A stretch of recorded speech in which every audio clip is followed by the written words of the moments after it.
Snow falls quietly over Palm Beach, Florida, but this is no mountain retreat. Behind the guarded gates, facing the Atlantic, rises a palace built, not for quiet reflection, but for display. Power and ambition. Mar-a-Lago, a fortress of white stucco. Towers and elaborate balconies. Its walls hold more than marble and gold leaf. They hold whispers of wealth, privilege, and controversy. On paper, it is magnificent. But paper never tells the full story. Inside, rooms stretch endlessly. Gilded ceilings, intricate tilework, and chandeliers dripping like frozen waterfalls. Private halls echo with footsteps of those who maintain the illusion of perfection. Staff move through hidden corridors, tending kitchens, elevators, and climate-controlled wine cellars. Maintenance is relentless. The pool reflects sunlight. But behind it lies infrastructure, plumbing, staff quarters, and expenses that quietly gnaw at the estate's fortune. Yet even grandeur cannot hide history. Mar-a-Lago is more than a mansion, it is a monument to ambition, to the promise of American wealth, and to the price that comes with both. Laws, taxes, politics, and scandals have brushed against its walls, sometimes leaving marks. Its founder built it as a winter palace, a social hub for the elite, and a personal legacy. But legacies are fragile. Who really pays for this dream? Who maintains it? And what unseen costs accumulate in silence, away from cameras and headlines? This story is not just about opulence. 'Tis about power and its shadows. About beauty that carries a weight few notice. About wealth that cannot guarantee control, only influence. If you are drawn to the hidden lives of America's grandest estates, be the secrets behind their doors and the human costs of excess, stay with us. The story of Mar-a-Lago is one of ambition, of survival, and of a dream whose price is often invisible. Yet very real. Winter in Palm Beach carries a heatless calm, a deceptive serenity. The streets are quiet, the ocean glimmers, and the palms sway gently. But behind the towering gates of Mar-a-Lago, the atmosphere is far from peaceful. It is a house of contradictions layered atop maintenance. Wealth shadowed by scrutiny, beauty hiding labor, and ambition weighed down by history. Mar-a-Lago's scale is dizzying. Built on more than 17 acres along the Atlantic, it stretches horizontally with wings, courtyards, and hidden passageways. From the front, the mansion impresses: white stucco facades, terracotta roof tiles, and Spanish Moorish arches. Towers rise into the Florida sky, commanding attention. The architecture signals status, legacy, and power. Visitors, invited or uninvited, feel it immediately. The estate is staged to awed. Step inside, and the story deepens. Chandeliers glint. Above marble floors, intricate tapestries hang in halls designed for social spectacle. Rooms for entertaining are vast, yet private quarters are carefully partitioned, separated from the staff who make this palace function. Kitchens are industrial, in scale, hidden from view. Elevators carry supplies silently, while service corridors remain dim and utilitarian. Every corridor, every stairwell, every hidden door exists to keep the mansion running without exposing the machinery of its upkeep. And that machinery is relentless. Staff numbers swell during social events: chefs, butlers, housekeepers, gardeners, engineers, security personnel. Each has a role. Each contributes to the mansion's survival. Even when the doors are closed, the estate demands constant attention. Air conditioning hums through ducts. Pools require chemical balance. Gardens grow unchecked, if unattended. A mansion this size is not merely a home, it is an operation, and the operation has costs that pile up faster than sunlight on the terrace. The founder of Mar-a-Lago, wealthy and visionary, imagined a retreat unlike any other. Every detail was intentional: fountains that gleamed under the Florida sun, ballrooms large enough to host hundreds, hidden rooms for privacy, terraces with sweeping ocean views. But ambition, as history shows, carries a price. Taxes, storms, labor disputes, and the unpredictable tides of politics all left traces. The mansion became a stage for power as much as pleasure. The story of Mar-a-Lago is intertwined with its caretakers. Staff worked tirelessly behind the scenes to maintain the image of effortless luxury. Every polished tile, every draped curtain, every perfectly trimmed hedge required hands that went unseen. Yet even as beauty persisted, the financial and existential weight of the mansion accumulated quietly. To outsiders, it was a winter paradise. To those maintaining it, it was a living machine, demanding precision, energy, and endless resources. And then, there are the visitors. Guests, politicians, dignitaries, and socialites walked through the doors, aware of the unseen labor that framed every smile, every toast, every pose for the cameras. Every event brought revenue, prestige, and influence, but also strain. Each guest needed food. Each event required staffing. Each day added to the invisible ledger of costs. A mansion like Mar-a-Lago cannot survive on reputation alone. It survives only through constant attention, money, and management. But beyond labor and cost, Mar-a-Lago is a story of power. Its walls have witnessed negotiations, debates, and decisions that shaped the wider world. Its halls have absorbed whispers of influence, moments of triumph, and instances of tension. The mansion is both home and monumenta, symbol of what wealth can build and what it can demand in return. The larger truth lingers quietly. Beauty, opulence, and ambition carry a weight that cannot always be measured in dollars. The cost is also human sacrifices, pressure, and sometimes secrecy. And in the case of Mar-a-Lago, that cost is compounded by history, controversy, and its place in American culture. The mansion is more than stone, stucco, and tile-lit is a living record of ambition, excess, and the hidden toll of maintaining grandeur. As we move deeper into Mar-a-Lago's story, we will explore the construction, the labor, the social and political machinations, and the personal decisions that shaped the mansion's legacy. What did it take to create this winter palace? Who were the unseen hands that kept it alive? And what does its history reveal about the price of American ambition, power, and influence? The mansion rises against the horizon like a silent sentinel. Its walls hold secrets, and its corridors echo with whispers of sacrifice and strategy. The story of Mar-a-Lago is not just about the wealth that built it, it is about the human, social, and political costs of maintaining it. It is about ambition, opulence, and the shadows that accompany every gilded dream. The story of Mar-a-Lago begins not with politics or celebrity, but with bricks, mortar, and a vision of grandeur. The mansion was conceived during the Roaring Twenties, an era when ambition and wealth knew few bounds. Its founder, an heiress with a keen eye for luxury and a desire for escape, sought more than a winter retreat. She wanted a palace that would rival the grand estates of Europe, a testament to power, elegance, and social prominence.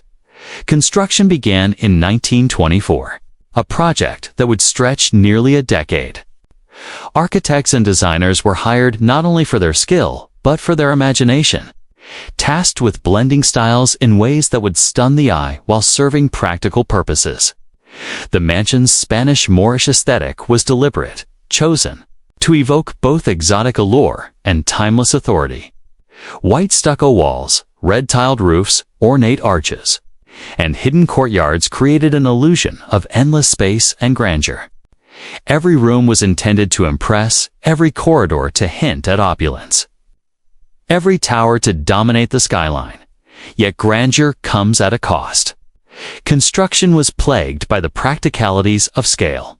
Florida's winter sun and summer storms were unforgiving, demanding constant repairs and adaptations.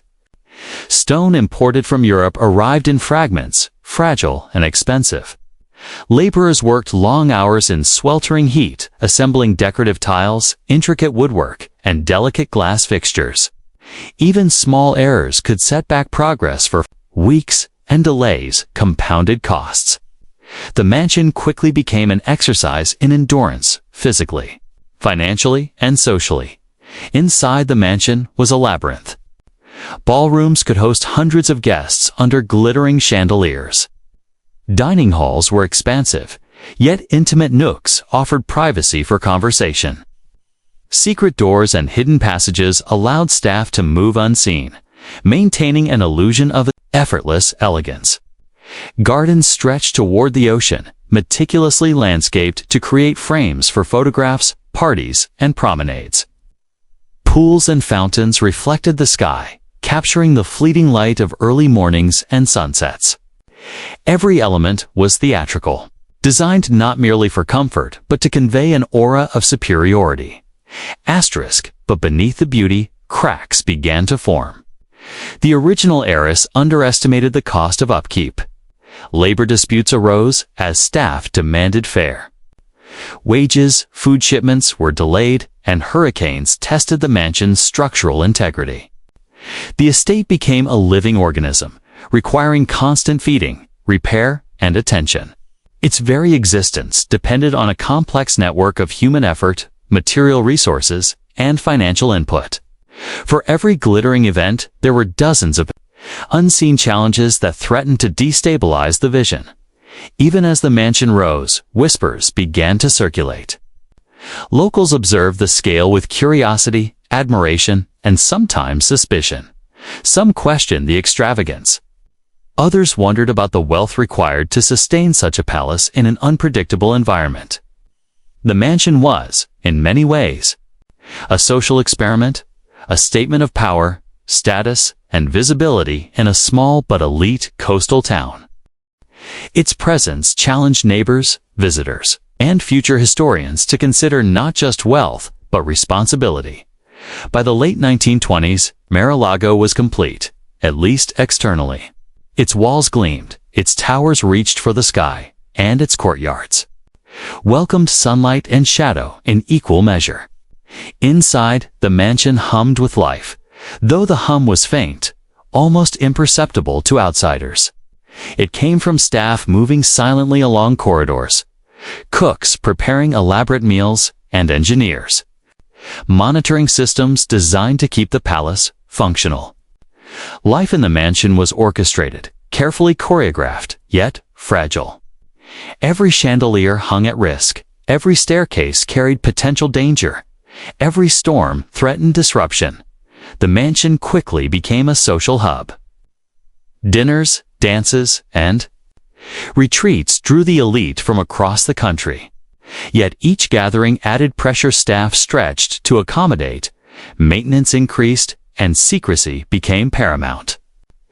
Guests often marveled at the effortless luxury, never knowing the labor and tension that kept it afloat. The mansion's history, even in its earliest years, was defined by this duality. Spectacular beauty shadowed by relentless demands, prestige entwined with strain, and then history intervened. Economic downturns, shifting social landscapes, and natural disasters left marks. Financial strain deepened. Decisions made for prestige sometimes clashed with practicality. Storms flooded gardens, wind tore tiles from roofs, and the cost of repair escalated. Mar-a-Lago was not just a palace, it was a statement that demanded resources, attention, and constant vigilance. The mansion existed as a delicate balance between dream and burden. By examining the construction and early life of Mar-a-Lago, a pattern emerges. Luxury and ambition are inseparable from cost, labor, and vulnerability. The mansion is more than architecture. It is a record of human ambition, a monument to social visibility, and a testament to the sacrifices required to maintain beauty at this scale. It is a place where dreams were built in stone and stucco, yet shadows lingered behind every arch and balcony. The heiress behind Mar-a-Lago was no ordinary socialite. She was a woman of extraordinary ambition, wealth, and vision. Yet her life was as complex and turbulent as the mansion she built. She craved attention and prestige, but she also sought solitude, a private escape from the world's scrutiny. In her mind, Mar-a-Lago was both fortress and stage, a place to entertain, impress, and shield herself from the harsh glare of society. Her days were regimented, yet unpredictable. Meetings with architects, designers, and landscapers often stretched long into the evening, yet she insisted on meticulous attention to detail. Every column, fountain, and tile had to reflect her personal taste. A blend of European sophistication and modern extravagance. But her ambition was not purely aesthetic. She wanted control over every aspect of life within the mansion, from the staff's duties to the menus at lavish banquets. Some described her as demanding, others as visionary, yet all recognized that she commanded an environment where luxury was inseparable from order. The heiress's personal relationships were equally complicated. Mar-a-Lago became a social hub, attracting the elite, the influential, and the curious.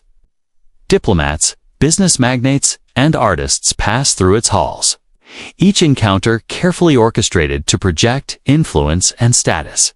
Yet beneath the surface, tension simmered. Some guests were intimidated by her exacting standards. Others were drawn into intricate games of power and favor.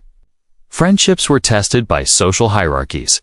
Alliances formed and dissolved over whispered intrigues. Every social interaction carried weight, and every event left a subtle mark on the mansion's internal politics.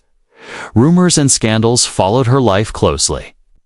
Tales of secret affairs, hidden alliances, and social betrayals circulated quietly, often whispered among those closest to the estate. While she maintained a public image of grace and control, the private reality was more fragile. Staff members reported long hours and high expectations. Yet loyalty was maintained through a mixture of fear, respect, and admiration. Inside the mansion, shadows grew longer than the chandeliers, hinting at tensions that outsiders could not perceive. Mar-a-Lago's interior reflected her personality: opulent, elaborate, and at times overwhelming. Ballrooms were filled with mirrors and gilded decorations, reflecting the light and splendor she desired. Yet behind these spaces were quieter corridors and hidden rooms designed for contemplation or secrecy.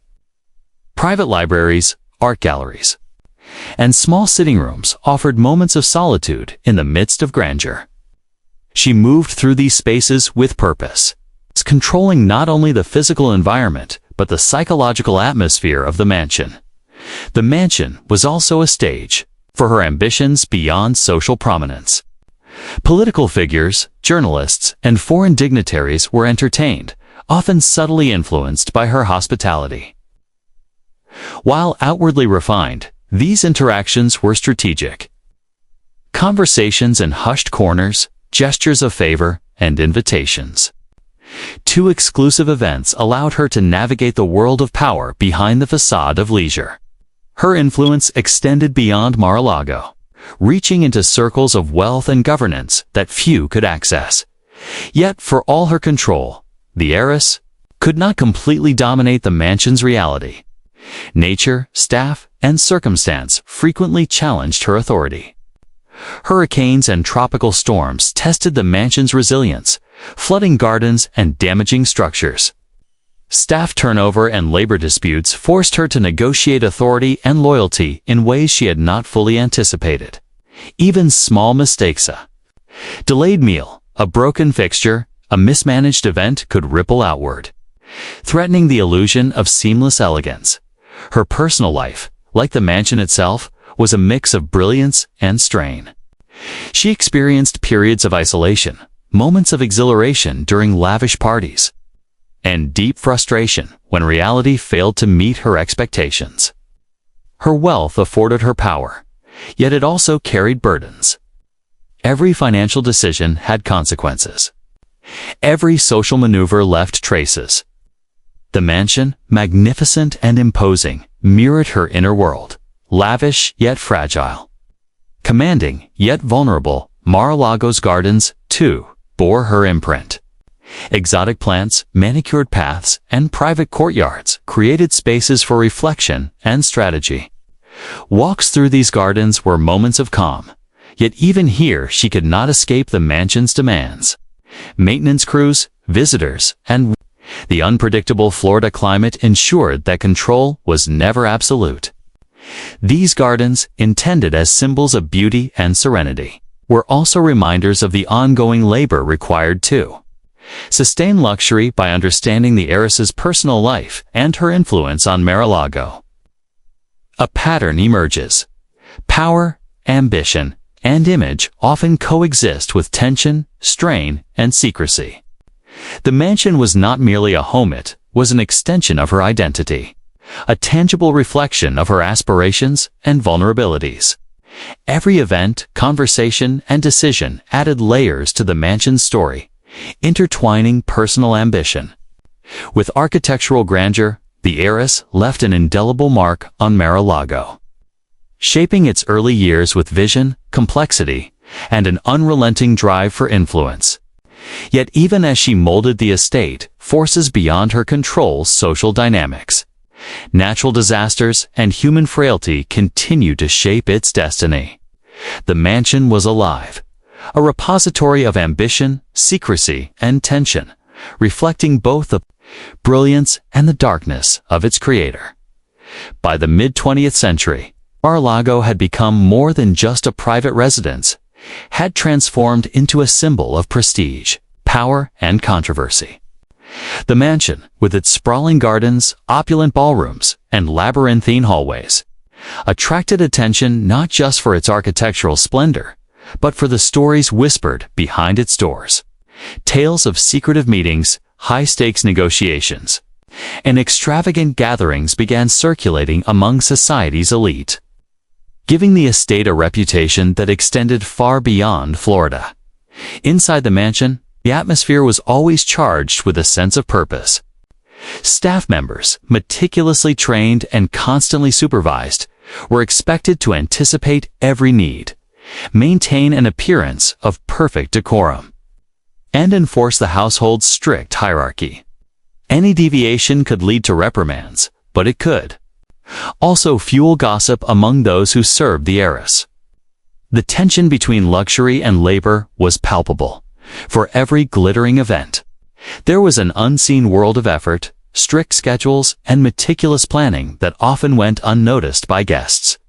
The social events themselves became legendary. Lavish balls, dinner parties, and seasonal celebrations attracted diplomats, entertainers, and influential figures from across the country.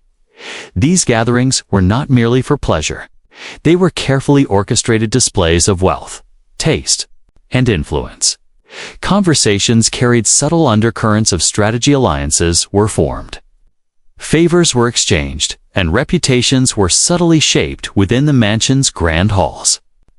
The heiress watched these dynamics closely, aware that every gesture, every invitation, and every seating arrangement could shift the balance of social power. But the mansion's reputation was not entirely built on admiration. Scandals began to surface, some based on fact, others fueled by rumor. Stories of illicit affairs, secret negotiations, and clandestine gatherings spread through elite social circles, sometimes reaching the newspapers. The heiress, aware of the mansion's growing notoriety, balanced the need for discretion with her desire to maintain public fascination. Mar-a-Lago became a stage where secrecy and spectacle intertwined, each event reinforcing the mansion's mystique while hiding the strains beneath its glittering surface. Financial pressures, often hidden behind the mansion's grand facade, also played a role in its history.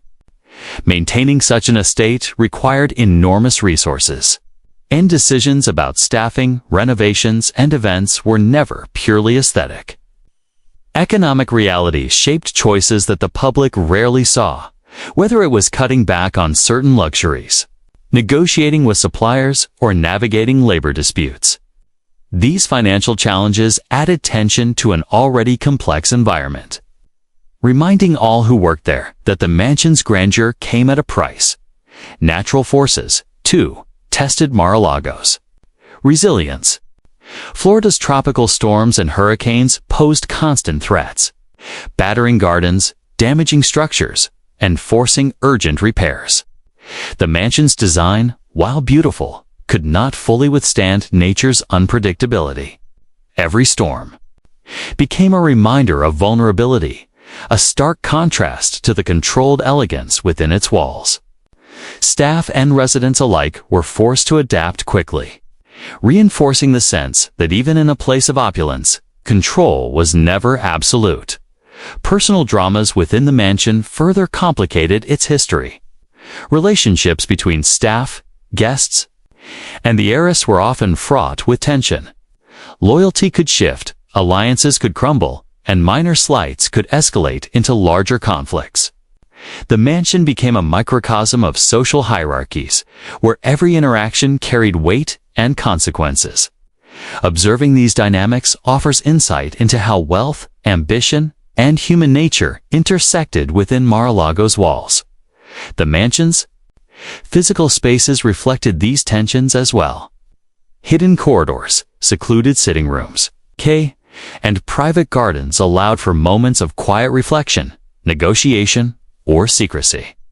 Ballrooms glittered with chandeliers, mirrors, and gilded decorations, creating a sense of awe for visitors. Yet just beyond these grand spaces were areas of preparation, maintenance, and oversight, reminders that luxury was sustained by labor and strategy. Often invisible to those enjoying the spectacle, even as Mar-a-Lago continued to host high-profile events, whispers of controversy persisted. Whether it was rumored improprieties during parties, disputes over inheritance, or the heiress's personal affairs, each story contributed to the mansion's growing reputation as a place where glamour and scandal coexisted. Visitors, both invited and uninvited, became witnesses to a drama that unfolded quietly but consistently behind the mansion's walls. By the end of this period, Mar-a-Lago was no longer just a home. It was a living symbol of both aspiration and fragility. Its grandeur was matched by the complexities of human ambition, secrecy, and vulnerability.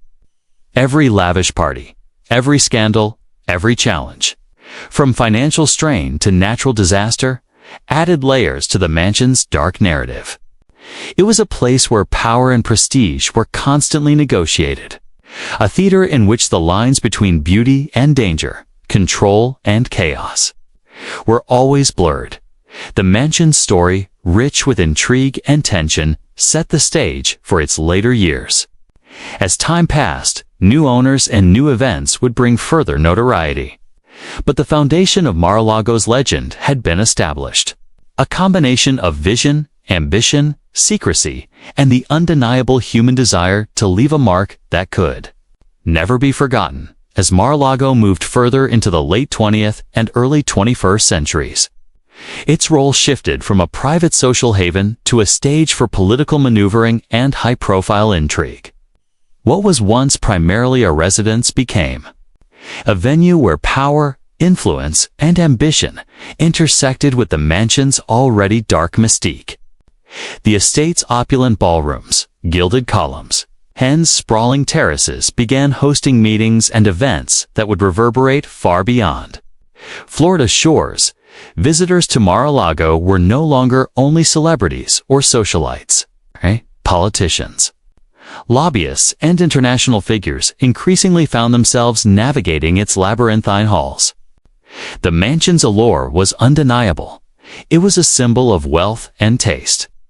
Yet beneath the surface, there existed an almost theatrical tension, a sense that every handshake, every conversation, and every arrangement of guests carried weight, far beyond polite social interaction. Observers noted that Mar-a-Lago was as much a theater of strategy as it was a home of luxury, where the line between social gathering and political theater was often blurred. The mansion's architecture and layout contributed to its aura of secrecy and exclusivity. Hidden hallways, secluded alcoves, and private rooms offered spaces where sensitive conversations could take place away from prying eyes. It was in these spaces that alliances were forged, deals were whispered, and negotiations occurred under the cover of the mansion's grandeur. The environment itself seemed to cultivate intrigue. The combination of opulent public spaces and discreet private corners allowed for a delicate dance of display and discretion. Media scrutiny intensified during this era. Reporters and photographers, often barred from direct access, relied on second-hand accounts, leaked photographs, and the occasional glimpse through fences and gates to piece together stories about life inside the estate. The mansion's reputation as a site of both power and controversy became a recurring theme in the press, with every high-profile event or celebrity visit offering fodder for speculation. Rumors circulated of secret meetings that shaped policy decisions, and critics accused the estate of blurring the line between personal leisure and political influence. Financial considerations also continued to play a role in the mansion's story, hosting high-profile events, maintaining extensive grounds, and ensuring the mansion's preservation required immense resources.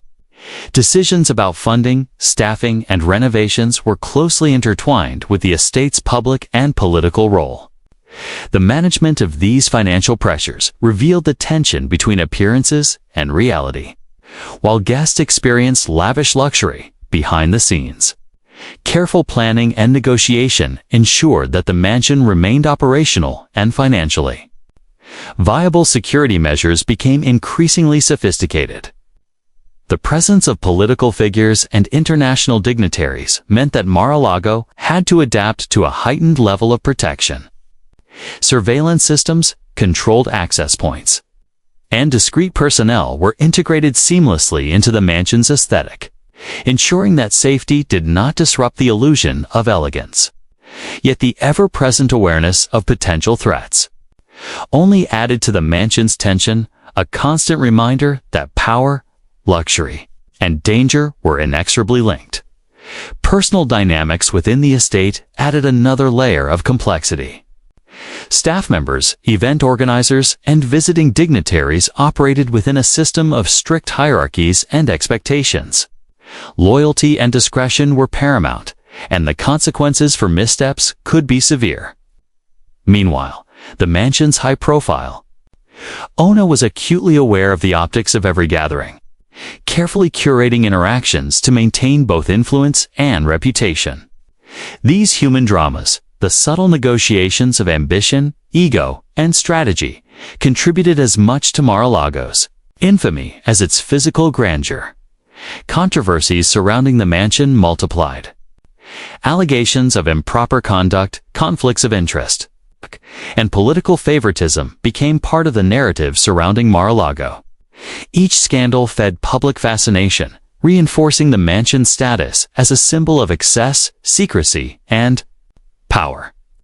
While supporters emphasized its role as a prestigious venue, critics painted it as a place where privilege and influence operated beyond accountability. This duality, glamour and critique, reverence and suspicion, was central to the mansion's enduring reputation. Even as political tensions rose, the mansion's aesthetic charm remained a constant. Its terraces overlooking the ocean, grand staircases, and lavishly decorated rooms continued to captivate visitors. The beauty of Mar-a-Lago, however, contrasted sharply with the underlying currents of tension, negotiation, and scrutiny that defined its modern era. It was a space where every chandelier, every polished surface, and every meticulously curated room carried the weight of history, power, and human ambition. By the end of this period, Mar-a-Lago had firmly established itself as a stage where the personal, political, and performative converged. It was no longer simply a mansion. It had become an emblem of influence and controversy, a place where the past and present collided. The estate's dark allure was now inseparable from its social and political role, shaping perceptions of power and wealth in ways that would resonate for decades to come. By the 21st century, Mar-a-Lago was no longer just a playground for the wealthy. It had become a magnet for controversy, scandal, and public scrutiny. Its gilded halls, once celebrated for their architectural elegance, now carried a weightier reputation. Every high-profile event, every celebrity visit, and every political meeting seemed to feed the mansion's growing mythos. As whispers of impropriety and secrecy clung to its walls like the salt air from the nearby Atlantic. Among the most infamous controversies were allegations of political favoritism and the intertwining of personal wealth with public office. Meetings with influential figures, whether business magnates or politicians, often sparked rumors that decisions made within the estate's opulent confines could sway policy, affect international relations, or influence elections. Critics accused the mansion of serving as more than a private retreat. It was allegedly a stage where power and privilege operated beyond accountability. Each gathering, no matter how formal or informal, was scrutinized for its potential impact on governance and diplomacy. The media played a central role in amplifying Mar-a-Lago's notoriety. Reporters often denied direct access to events within the mansion, relied on leaked photographs, anonymous accounts, and official statements to piece together the stories behind its walls.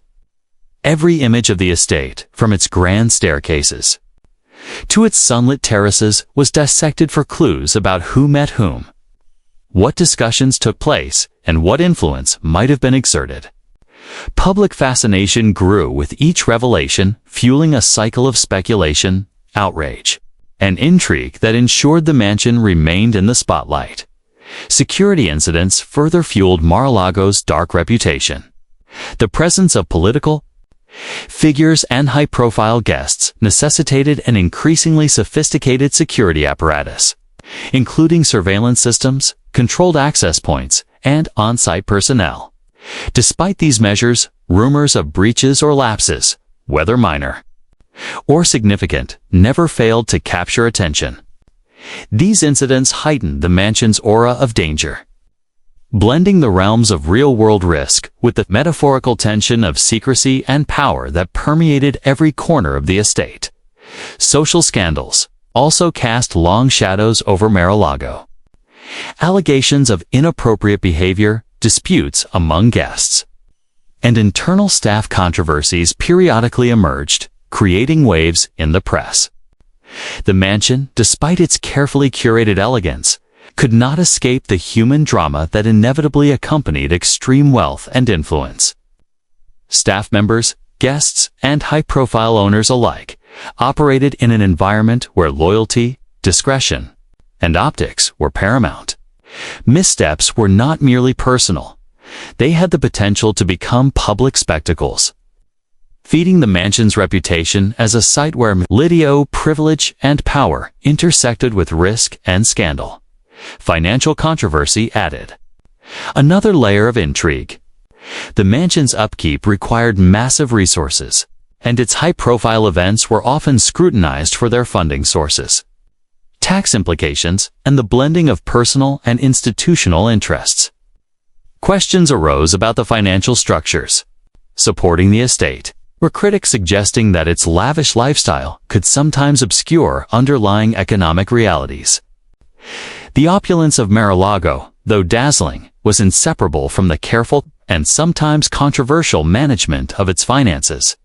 Internationally, Mar-a-Lago became a stage for diplomacy and debate. Meetings with foreign dignitaries, state officials, and business leaders often sparked speculation about influence, negotiation, and the mansion's role in shaping global relations. The line between hospitality and leverage was frequently questioned, and Mar-a-Lago's gilded ballrooms became symbolic of a larger conversation about power, privilege, and transparency. Each diplomatic encounter carried the weight of history and the scrutiny of the public eye, reinforcing the estate's complex identity as both a luxurious venue and a locus of influence. Yet, for all the scandal and controversy, the mansion retained its aesthetic allure. Its expansive oceanfront terraces, ornate interiors, and grandiose design continued to captivate visitors. The beauty of Mar-a-Lago, its chandeliers, gilded mirrors, and art-filled walls, contrasted sharply with the undercurrents of tension, secrecy, and speculation that defined its modern era. This tension between surface elegance and hidden complexity became a defining characteristic of the estate, a visual metaphor for the interplay of wealth, power, and human ambition. Even as public fascination intensified, Mar-a-Lago's dark mystique only deepened. The mansion had become more than just a residence or social venue. It was a symbol of influence, controversy, and the blurred lines between personal pleasure and public consequence. Stories of clandestine meetings, financial maneuvering, and social drama ensured that every photograph, every report, and every whispered rumor contributed to its infamy, while the world saw Mar-a-Lago as a gleaming symbol of wealth and privilege. The true story often unfolded behind closed doors, in the lives of the staff and operatives who kept the mansion functioning. From housekeepers navigating the labyrinthine corridors to security personnel constantly monitoring every entrance, each individual contributed to a delicate balance that allowed opulence and secrecy to coexist. Their labor, largely invisible to the public eye, was essential for sustaining the mansion's reputation, yet often overshadowed by the glare of fame surrounding its owners and guests. The staff operated under extreme discretion. Every guest, from dignitaries to celebrities, brought a different set of expectations, and each event required meticulous coordination. Housekeepers, chefs, and maintenance workers moved like shadows through gilded halls, aware that even the smallest mistake could become a headline. Their work was not only about cleanliness or presentation, it was about preserving an image of perfection, a facade of seamless luxury, while simultaneously managing the human dramas that inevitably surfaced. Within such a concentrated sphere of wealth, security at Mar-a-Lago was another invisible but critical element of its dark narrative. The estate employed layers of personnel, from plainclothes officers to uniformed guards, all tasked with monitoring an intricate web of access points, corridors, and surveillance cameras. Despite these measures, rumors of near breaches and unauthorized visitors persisted, fueling the mansion's mystique. The idea that a single misstep could compromise both personal safety and political propriety added a palpable tension to daily operations. Each alert, each whispered warning, reinforced the sense that the mansion's walls were not just decorative, they were protective and perhaps isolating. Even within the staff, hierarchy and loyalty created their own dramas. Long-term employees wielded a quiet influence, their intimate knowledge of the mansion's rhythms granting them a subtle power over events and guests. New hires were acutely aware of the mansion's expectations and its code of discretion, navigating unspoken rules with caution. Gossip, alliances, and silent rivalries shaped life behind the scenes, revealing that the mansion's intrigue extended far beyond the public eye. The glittering social events were only the surface. Beneath them lay a complex web of human relationships, negotiations, and tensions. Financial operations behind Mar-a-Lago also added layers to its story. Coordinating massive events required careful management of budgets, vendor contracts, and payroll, while the mansion's private ownership often blurred lines between personal and professional finances. Questions about funding, taxation, and transparency frequently followed the estate like shadows, generating speculation that extended far beyond the walls of the mansion itself. The invisible hands guiding its economic machinery were as crucial to its continued influence as the visible hands hosting gala dinners and receptions. The mansion's connection to politics intensified the complexity of its inner workings. Staff and operatives often found themselves navigating sensitive situations where protocol, diplomacy, and discretion were critical. Meetings with foreign officials, business leaders, or government figures required a level of precision that went beyond mere service.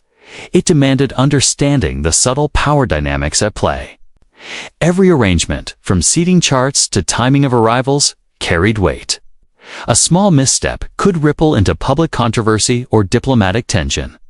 The mansion, in this sense, became both a stage and a battlefield where unseen actors wielded influence through meticulous execution rather than headlines. The human stories of Mar-a-Lago's staff also included personal sacrifices. Many lived under constant scrutiny, balancing demanding schedules with the pressures of discretion and loyalty. Relationships outside the mansion often became strained, while inside, the line between professional obligation and personal involvement was often blurred.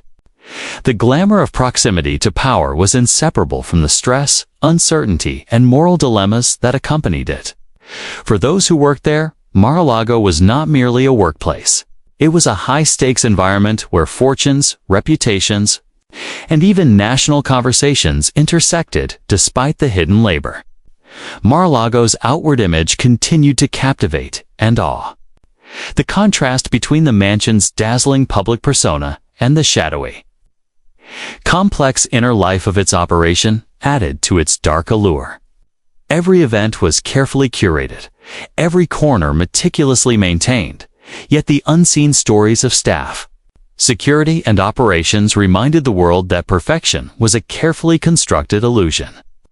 The mansion's beauty was inseparable from the effort, tension, and secrecy required to maintain it. By understanding the unseen inner workings of Mar-a-Lago, one begins to grasp the full scope of its dark story. The mansion was more than an opulent residence or political venue. It was a living organism, sustained by human labor, strategic oversight, and constant vigilance. Its walls carried not only history and influence, but also the weight of countless untold stories, of people navigating a world where wealth, power, secrecy intersected in complex and often troubling ways.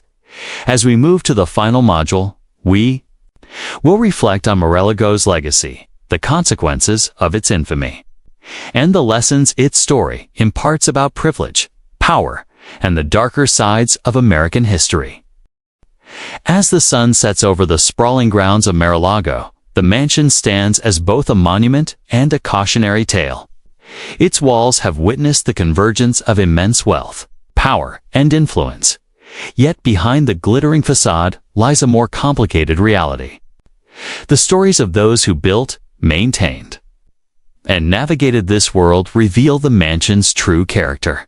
A place where privilege and secrecy intertwine, where appearances are meticulously curated, and where the human cost of opulence often remains hidden. Mar-a-Lago's legacy is a reflection of larger forces in American society. Ambition's allure, and the shadows that follow in its wake.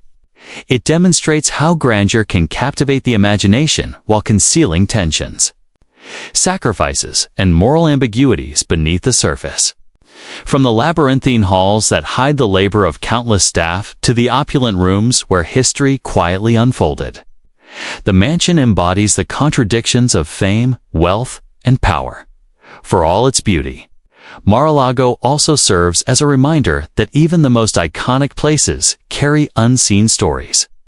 The mansion's allure is inseparable from the secrets it holds, the complexities of its operations, and the pressures of maintaining its image. Its history is not only about architecture or events, but about the human dramas, ethical dilemmas, and societal structures that enabled its existence. Ultimately, the dark story of Mar-a-Lago is a lens through which we can examine the costs of ambition and the weight of legacy.